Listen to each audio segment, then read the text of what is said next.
The Scholastic Ball Report is sponsored by UK Sports Medicine and by Central Bank, Crown Trophy, Double Dogs, Ford Brothers Auction, Kentucky Orthodontics and Invisalign, Mingy Beef Jerky, Panel Swim Shop, Prep Spin, P-Rats, Rafferty's, Raising Cane's, Roberts Insurance, Sutherland Chevrolet, and by Whitaker Bank.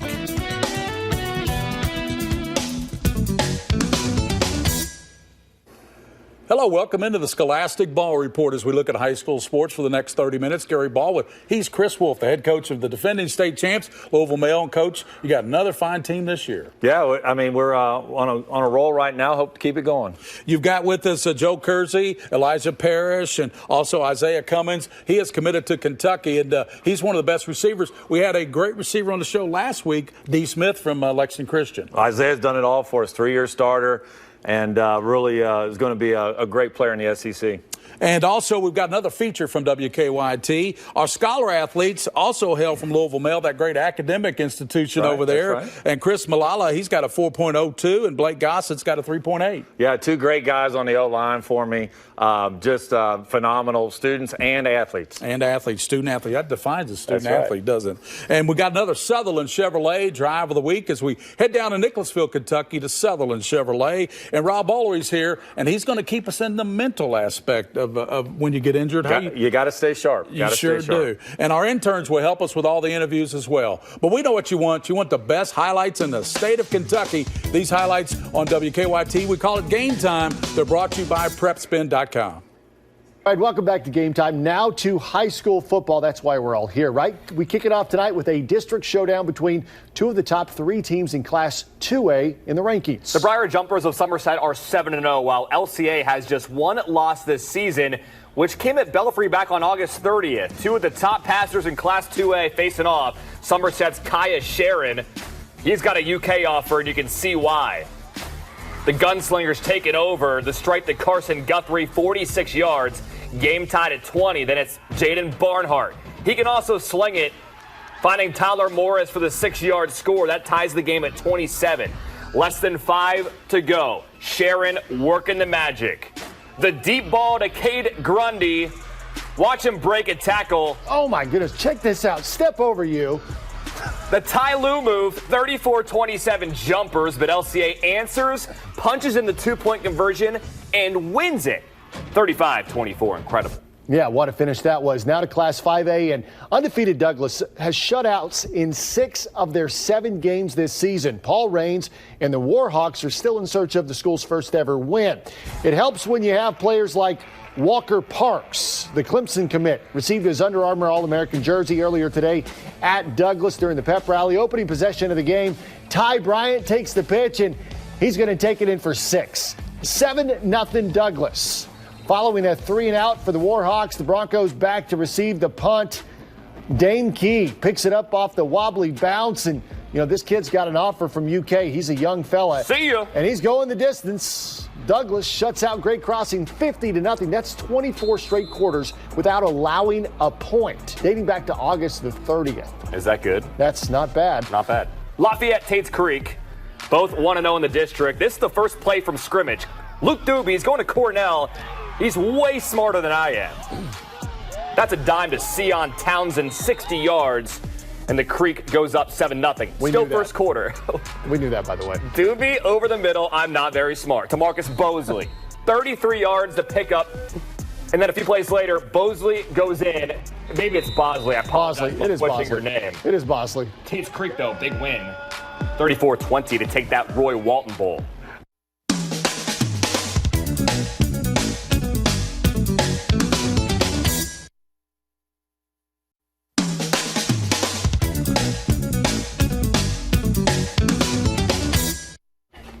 Welcome back to the Scholastic Ball Report. We want to thank Bob Roberts Insurance. They're out in Richmond, Kentucky on Main Street. They insure 3/4 of this great state of Kentucky. Speaking of this great state, from Louisville, Kentucky, Coach, we always appreciate it when you drive in from Louisville to bring your Male ball club. And this year, I tell you what, you're coming off a 6A state championship from last year. You had Garrett Dennis was your quarterback. Right, yeah. He came and did the show. Yeah. Great young man. Yeah. And you have a lot of guys stepping up this year for your becoming good leaders for your team. That's right. Well, Isaiah was an all-state receiver last year, and he's back for us this year. Does everything for us. Plays some special teams. He also plays some defense. Elijah Parrish has stepped into those big shoes of Garrett Dennis and has done a phenomenal job. Superman. And Joe Kersey, our linebacker / running back, who's done it all for us too. So these three guys are on the field all the time. Isaiah, you have over 500 receiving yards. You also have 9 touchdown catches, so congratulations for those great statistics.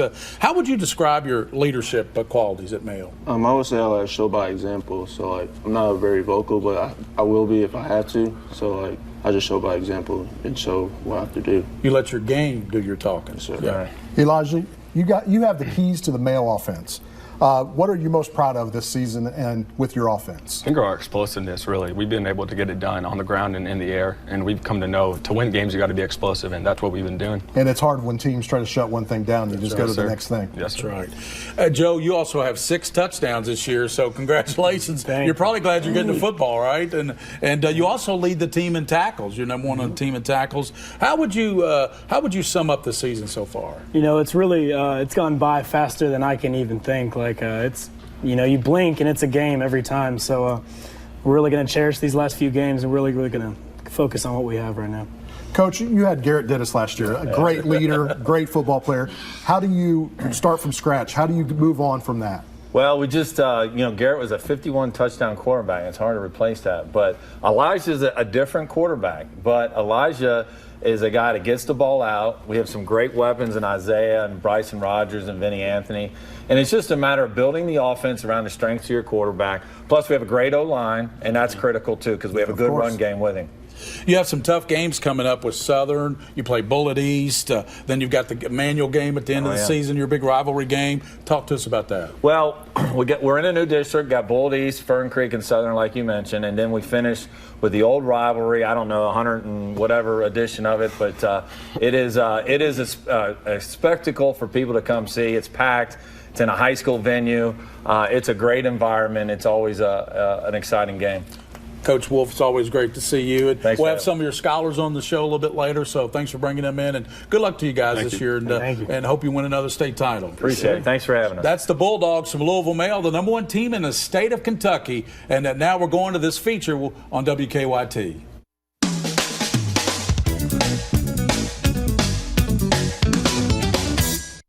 It was a great game. They got a great quarterback, and they got a great team. They're well coached, and we knew that they were going to come out and hit us in the mouth, and we had to respond, and I think we did that good.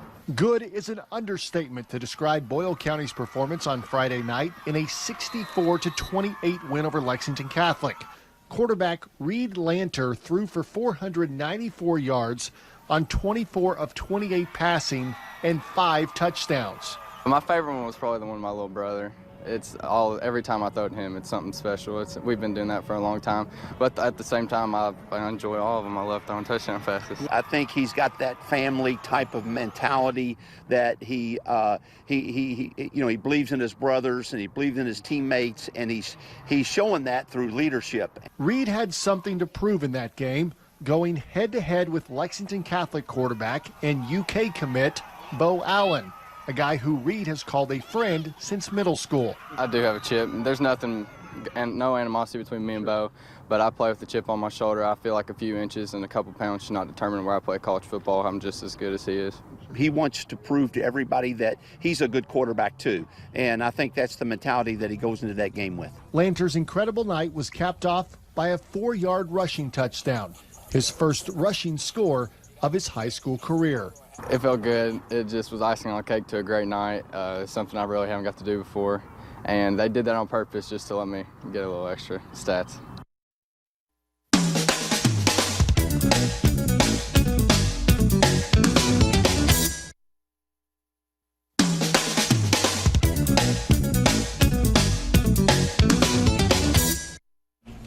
And welcome back into our Scholar Athletes, most popular segment on the show because it highlights young men and women doing great things in the classroom, in this case Louisville Male. And thanks for coming in, guys, and go right ahead, interns.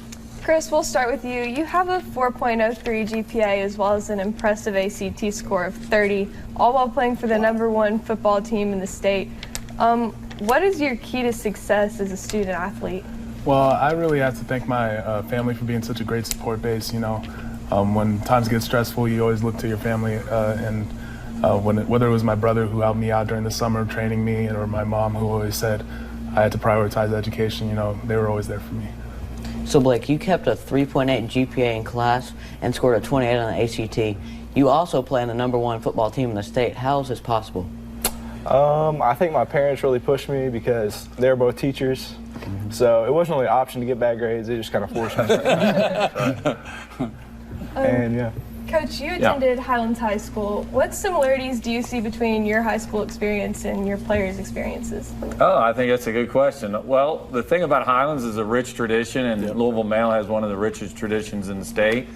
So you see that excellence is kind of, it's bred within the program, and the guys strive for that day in and day out.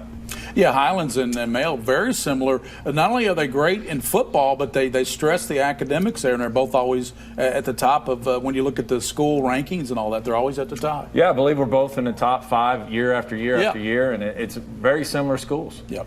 Chris, Mel is a great academic institute, as I said. How do you think this will help you in the future?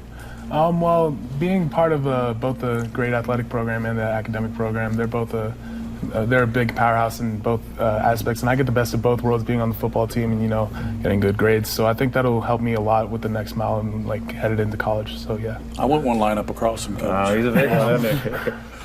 Blake, what lessons have you learned from school or even football that you'll take with you after graduation? I think time management was really one of the keys because they give you a lot of work, and so you really have to, like, schedule ahead what you're going to do.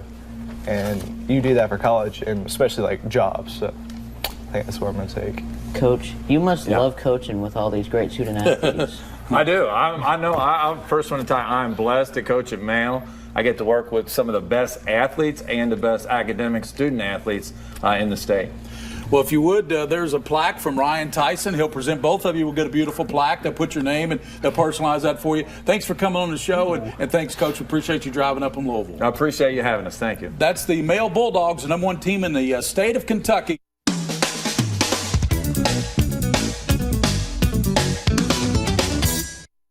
It's time now for your Sutherland Chevrolet Drive of the Week. Tate's Creek's Luke Doobie, the Cornell commit. Deep to Elliott Bryant, and check out the catch. Take another look. Bryant laying out, actually bobbles it before bringing it in for a 42-yard gain, and the Creek beats Lafayette to win the Walton Bowl. And that's your Sutherland Chevrolet Drive of the Week.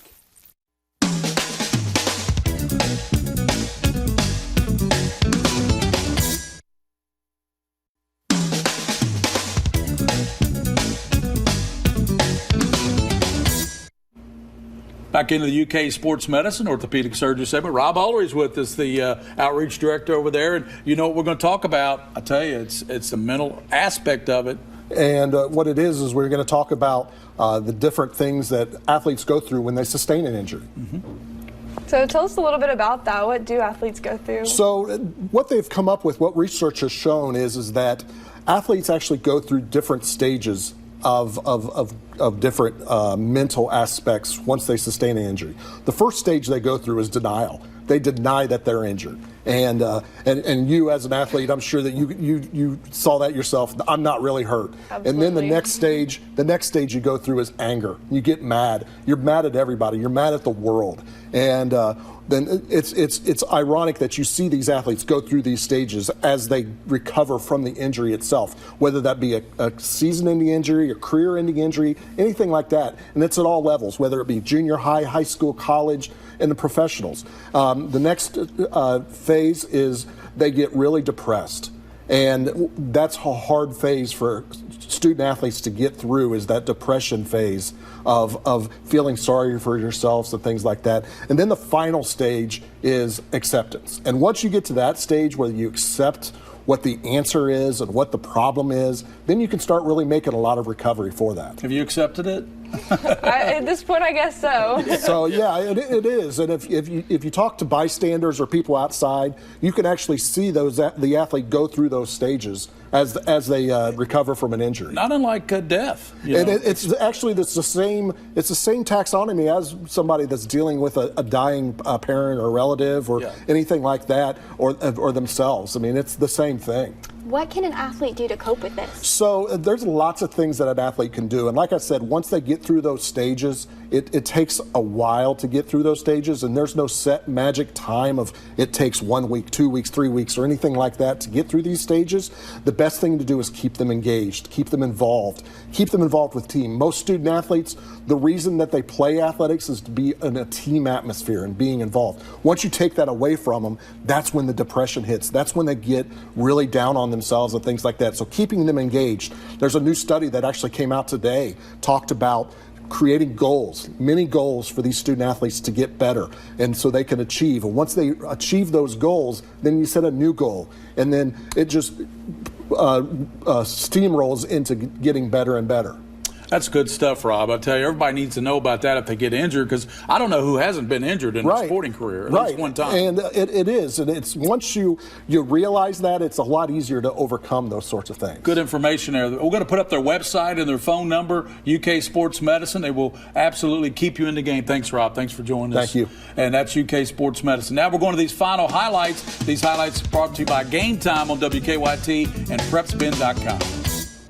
Where has the time gone? After tonight, there are just 2 weeks left in the regular season. And then we turn our attention to the playoffs. Yeah, we're talking playoffs. And for the first time, the KHSAA is using that RPI system to seed the playoffs. The highest RPI team in Class 4A belongs to Boyle County. The Rebels have a serious shot at going undefeated this season. Tonight, a district showdown with Anderson County. The Bearcats coming off that loss last week to Bourbon.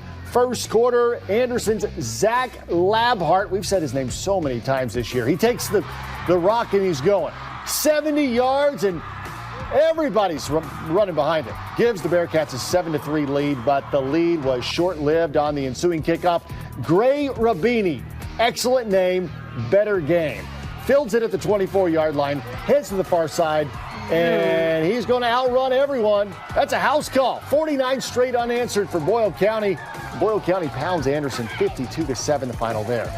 Now they're pretty good. Now tonight, Bourbon County hosting Bo Allen and Lexington Catholic, who have dropped 2 of their last 3. On the other hand, Bourbon County winners a week ago to move to 4-3. We start late in the first half. Knights up 28-0. Naquan Joyce would not go to halftime without a touchdown. Finds a seam.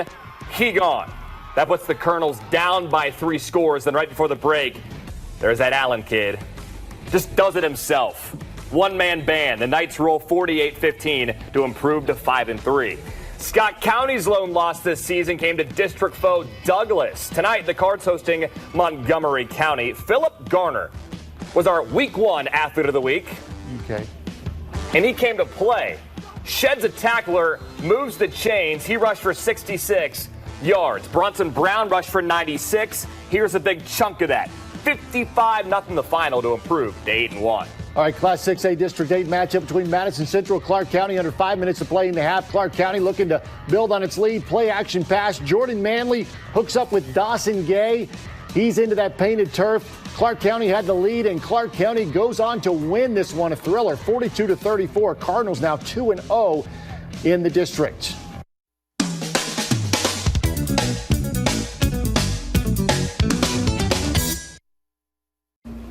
Back here to wrap it up, of course, we want to thank Louisville Male, Chris Wolf. He does such an outstanding job with that football team. Not only they're great athletes, they're just great kids. Great kids, great student athletes, and that's what epitomizes this show. It sure does. And lacrosse, you play lacrosse at Douglas, and I understand the KHSA has taken a strong look at sanctioning that as a sanctioned sport. Yeah, like most schools are doing it, and they've already voted, so we think it's going to happen, which is really exciting. That's good for you. We need to get lacrosse on the Scholastic report. I mean, it'd be bad if we didn't, but sorry about but you learned a lot from Rob about that mental aspect, didn't you? Yep.